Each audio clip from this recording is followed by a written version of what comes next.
their jobs. And larger-than-life Lego sculptures toured through LaSalle earlier this year, but was it worth the cost? Jacob Barker looks at the bill for the bricks. And people in Aamjiwnaang are getting ready to evacuate their home, warned work at a neighboring chemical plant in Sarnia could produce a spike in toxic emissions. But first, an update on that huge potential tax increase in Windsor. Budget meetings started this week, and here's a few things that you may have missed. The work to whittle down Windsor's 12.9% tax increase is underway, and there's two things that taxpayers need to know. This is a high-level number that is likely to change, according to city staff, and the services that the city offers. If there's something that you think is crucial, now's the time to speak up. Council has 3 new budget committees trying to find savings, and they want you to pitch which city services are crucial to you. More on that in a second. First, let's break down that projected tax increase that they're trying to cut down. Senior staff say the city needs another $62.5 million to operate next year. That number includes service enhancements. Those come forward from departments every year. But what's different right now is those options haven't been vetted by senior administration. That's who recommends which ones council should approve. That work still underway. We don't know what the ideas are, but we do know numbers. Last year, staff recommended $825,000 in enhancements. This year, the unchecked number is about 10 times higher at $8.1 million. Janice Guthrie is the city treasurer. We did ask them for the 5% reductions, and we are going to be looking at that. We're also going to be looking at user fees and other revenue opportunities. So that is still happening. But these enhancements make up a sliver of the overall increase. The biggest chunk remains the cost to operate with current levels of service, and most of that is salaries negotiated under new contracts. Deciding what services the city should continue to offer, that's what these meetings are really about. Staff are making reports based on ideas to save money from councillors like Jim Morrison. They'll look at the areas we want them to look at, and it doesn't guarantee us any more savings, but we'll get better information to say, should we increase that service, should we decrease that service, or just maintain where we're at. And this is where taxpayers, city service users, this is where you come in. Staff want to hear what you think are essential services that the city needs to prioritize. So that's why it's critical for people to come forward and tell us, what do they want to see? Do they want to see more investment in parks and trails? Do they want to see something else? More recreation programs? We need to know that so that when we're looking at it, we have that input. No one came to the first meeting, but these can continue into January. That's when the mayor needs to pitch council on his budget and when we expect to see an updated number for the property tax increase. We just got an update from the City of Windsor as well. The meeting that was scheduled for tomorrow has been canceled. It will be rescheduled. 3 men have been arrested after using a raft to get from Ontario into Michigan. Authorities say that they crossed the St. Clair River in an inflatable raft to enter the U.S. illegally. This was between Sarnia and Port Huron. Police in Michigan saying that the accused were carrying duffel bags. Investigators determined that the trio are Mexican citizens. All 3 were arrested, detained, and turned over to the U.S. Border Patrol. The cost of a larger-than-life Lego exhibit has left some in LaSalle irked. The event ran for 4 months earlier this year. It did draw crowds, and now concerns about the cost. Well, we all love Lego, and we also know that it comes at a cost. Earlier this year, there were lots of people that came here to see some examples of extreme Lego construction. But the event came with a big cost, both for this town hall and its taxpayers.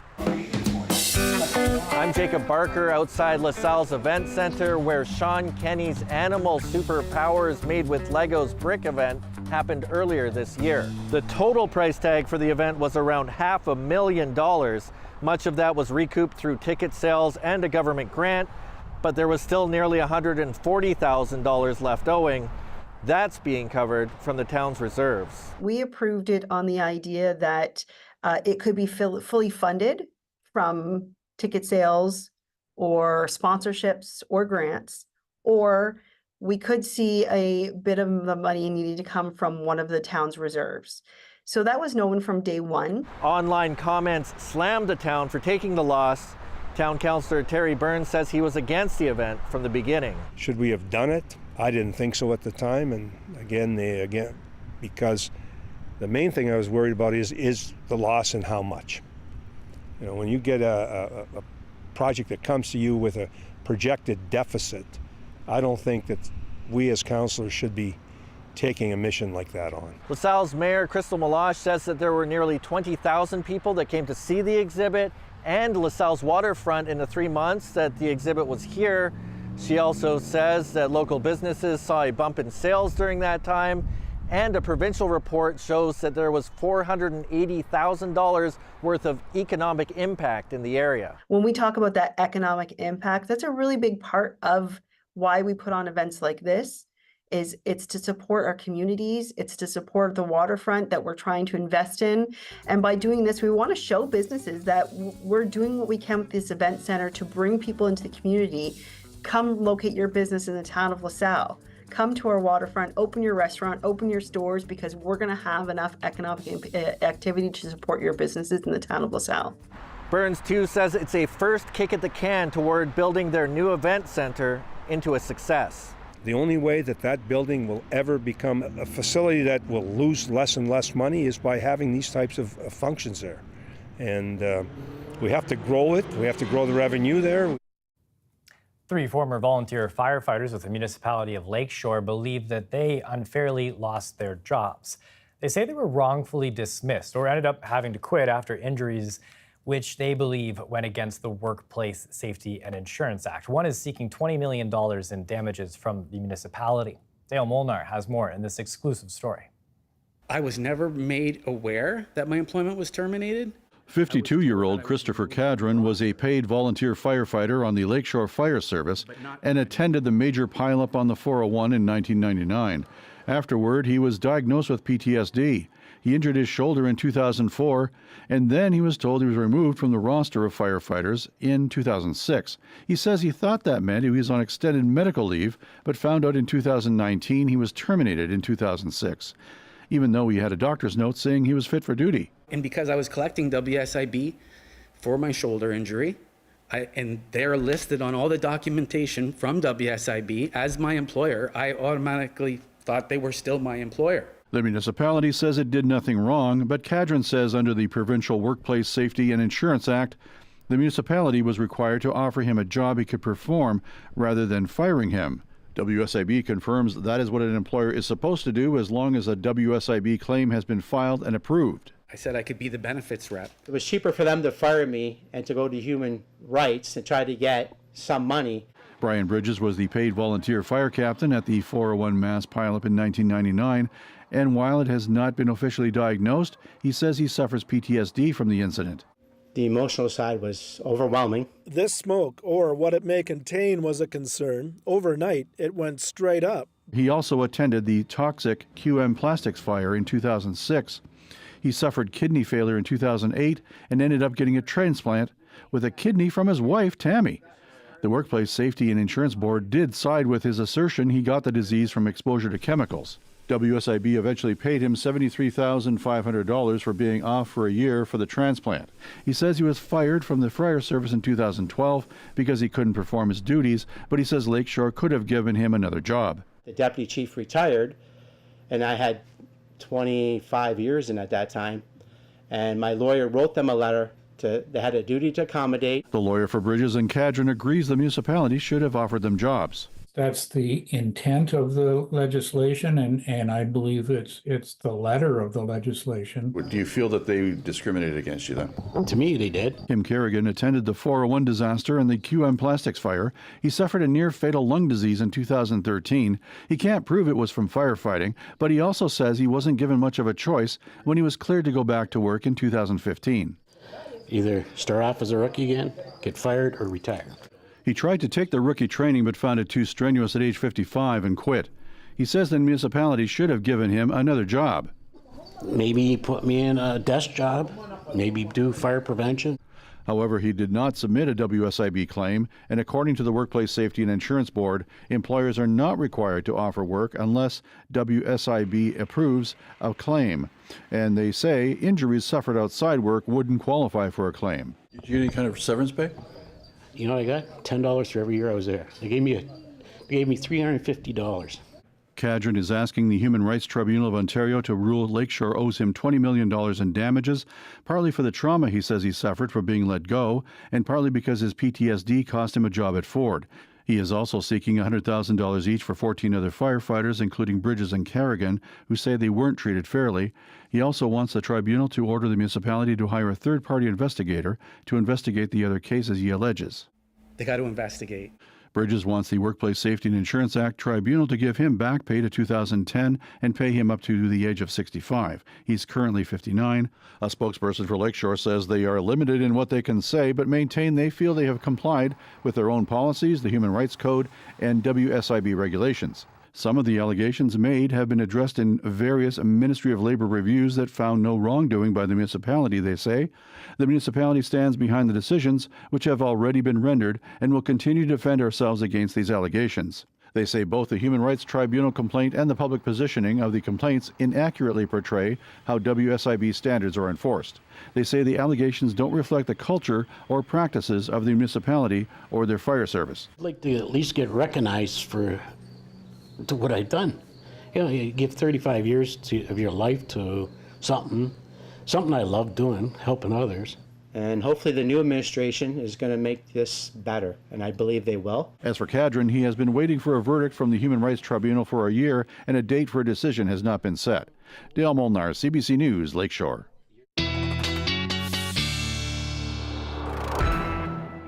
Clark Kennedy joins us for now with a live look at the weather. I think I'm still shaken up from that thunder and lightning there last night. You weren't lying, buddy. Yeah, and things, thankfully have calmed down now, at least in our neck of the woods. Yeah. Totally different story in terms of what's brewing in the Caribbean and pushing by Cancun, Hurricane Helene. So let's give you the latest of what's going on with this situation. And it is actually going to be intensifying stronger than even considered just the last model run. So right now winds are 140 kilometers an hour. It is a Category 1 storm, but rather than just a major hurricane at Category 3, it now appears it is going to intensify to a Category 4 before making landfall along that Big Bend area or panhandle of Florida, and that's tomorrow evening, in those evening hours. So 215 kilometers an hour, still holding Category 1 strength, even once it's moved inland into Georgia. So from there, it will continue to track north and then backpedal to the northwest, and bringing obviously more torrential rains to these areas and strong winds. But the storm surge and those winds as it's making its landfall there in the state of Florida, very important. Just showing you a few of the projections here. For example, Cedar Key and Horseshoe Beach, right around that 100 kilometer an hour. Even St. Petersburg, 82 kilometers an hour as it's moving inland, then dying off as we go through the overnight Thursday into Friday, or at least weakening in these areas then. But the storm surge could really be the problem. Yes, I've left this here in Imperial, not pushed it into metric, but 12 feet, that's over 3.5 meters if you want to look at it that way. And through Cedar Key up towards Tallahassee, that potential storm surge through that area. So that could be the most damaging. But then on top of that, you obviously have flooding rains, flash flooding concerns, the very strong winds taking out those power lines, tornadoes risk in there too. So all kinds of activity through that area. Jet stream does that big ridge, but then dives down into this trough. That also plays into this because we've got a cold front stretching down from the southeastern U.S. all the way into Ontario. With that, yes, we had some of the thunder and lightning between the warm front and then the cold front now going through. A few little isolated showers trying to make their way in, but no, we've been seeing clearing and improvement. So most of the active weather kind of surrounds, but through the overnight things should be much quieter, other than the odd bit of sprinkle that we could see. Your temperature currently sitting at 22 after we were at a high of 24. As we go through the next couple of days, beautiful conditions tomorrow, looks good into Friday, but the outer bands of Hurricane Helene, or what will be its remnants, will start to make their way in, and then even Friday night into Saturday, we may begin to see a few showers. For tonight, however, your low 14, and tomorrow it's 24. Enjoy the sunshine, enjoy it Friday most of the day, and then that Friday night into Saturday risk. No, that's important to know what's going on down there. I know a lot of people have family and friends in that area. For sure. Thanks, Colette. You're welcome. take a live look outside. We'll be getting some pretty funky sunsets here, popping through every once in a while once the clouds break apart. When we come back, we head to Aamjiwnaang, where residents are being put on alert.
Aamjiwnaang First Nation near Sarnia is advising some of its residents to leave next week. The evacuation order stems from safety concerns as work continues to close up at a nearby petrochemical plant. Kathleen Sailors has more. Aamjiwnaang First Nation is home to about 900 people. Some of them are being asked to leave, at least temporarily. The chief and council are worried about the work being done to close a nearby petrochemical plant. The company, Ineos Styrolution, has closed, but work has been ongoing to remove benzene from the site, and benzene levels could be high. With that in mind, the First Nation issued a precautionary evacuation notice for homes in zones close to Ineos. In a notice to residents, they say levels of benzene in the air could approach or reach their benchmark level of 27 micrograms per cubic meter. The work will start September 30th, but levels are expected to be high on October 3rd, 4th, and 5th. Some residents are asked to leave on October 2nd. They'll meet with support staff at a community center and from there go to hotels. How many residents will have to leave is still unclear. Aamjiwnaang declared a state of emergency on April 25th. That's after elevated benzene levels prompted the closure of some banned facilities and was tied to illness in some members. INEOS closed its doors temporarily in late April and later announced it would close for good. INEOS did not immediately respond to a request for comment on Wednesday. Kathleen Saylors, CBC News, Windsor. The Liberals survived a vote in the House of Commons today that threatened to bring down the government. The Bloc Québécois and the NDP failed to support the non-confidence motion introduced by the Conservatives, but as Kate McKenna reports, the Liberals are facing a new challenge to their hold on power. With the first non-confidence vote defeated, the government survives for now. But today, the Bloc Québécois gave an ultimatum and a deadline. Le Bloc québécois veut rendre public. Leader Yves-François Blanchet says the government must pass 2 bills by October 29th or risk being defeated. What we are proposing is good for retired persons in Quebec, but also in Canada. It's good for milk and eggs and poultry product producer in Quebec, but also in Canada. The bloc bills would boost old age security for younger seniors and shield dairy, egg, and poultry farmers from future losses in trade negotiations. The bills have both been described as costly and controversial. I think every proposal that's made, is something that is considered. But I don't think it's helpful to issue ultimatums. I think that what is helpful is to demonstrate that Parliament is focused on Canadians and not politics. Now that the NDP's deal with the Liberals is over, the Conservatives are using every possible opportunity to try to topple the government. Today, we'll vote to trigger a carbon tax election. The bloc holds the balance of power, able to keep the government afloat, and it's flexing its muscles. What we realize right now is that the Bloc Québécois did nothing for Quebecers in the last 2 years, and now they are scrambling to find a way to be relevant and to provide some record. But even if the Bloc Québécois does vote against the government after its self-imposed deadline, it still needs the support of the NDP to trigger an election. And the NDP says it's taking votes on a case-by-case basis. Kate McKenna, CBC News, Ottawa. Coming up, Israel sent its strongest signal yet today, hinting at a possible ground invasion of Lebanon. At the same time, Hezbollah fired a missile toward Israel's largest city. We'll have more on that story after the break.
2 Canadians have been killed in Lebanon. This is according to their son. Kamal Tabaja tells the CBC his 74-year-old father and 69-year-old mother were killed in an Israeli airstrike. The incident apparently happened in southern Lebanon during the fighting between Israel and Hezbollah. The CBC's Chris Brown has the latest on the conflict. Hezbollah unleashed one of its most fearsome weapons, targeting the Tel Aviv area with a ballistic missile that could have caused immense damage. The white streak in the sky appeared to be Israeli defenses shooting it down, but the fact it was launched at all is significant. This is the first time in history that Hezbollah terrorists have fired at the city of Tel Aviv. Hezbollah says it was aiming for the headquarters of Israeli intelligence, the Mossad, and it also fired smaller weapons at northern Israeli communities, wounding 3. Hezbollah has been badly hurt in recent days by Israeli airstrikes that have killed top commanders. Lebanon's health ministry says more than 600 people have been killed and there is chaos throughout the country. Israel says it's trying to force Hezbollah to abandon its support for Hamas so that tens of thousands of Israelis evacuated from northern Israel can return home.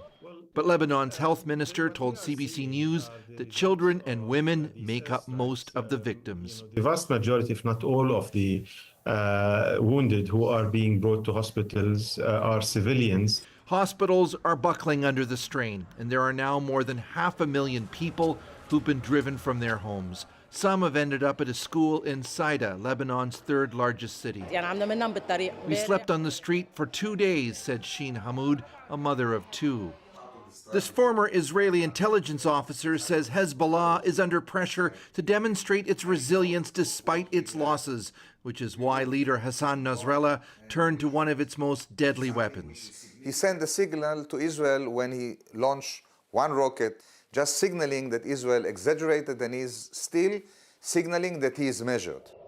He says the message from Hezbollah may be that there is room for a political deal, which is what multiple reports suggest the U.S., France, and other countries are now urgently trying to broker, which could include Hamas in Gaza as well. Even so, there are indications that yet more escalation may come first. Israel's top military officer told reservists that their possible entry or a ground offensive into Lebanon may be imminent. Chris Brown, CBC News, Haifa. Our newsroom is reaching out to people with family and friends in the area to get an understanding of what this has been like for them. Expect that story tomorrow. That's it for CBC Windsor News. Don't forget, for news anytime, you can go to our website, cbc.ca/Windsor. You can also download the CBC News app for stories that matter most to you. The National is on this evening at CBC's News Network. That's at 9 o'clock. And you can also stream us on CBC Gem, CBC Explore. We also have our local YouTube page as well. Thanks so much for watching. Enjoy the rest of your evening.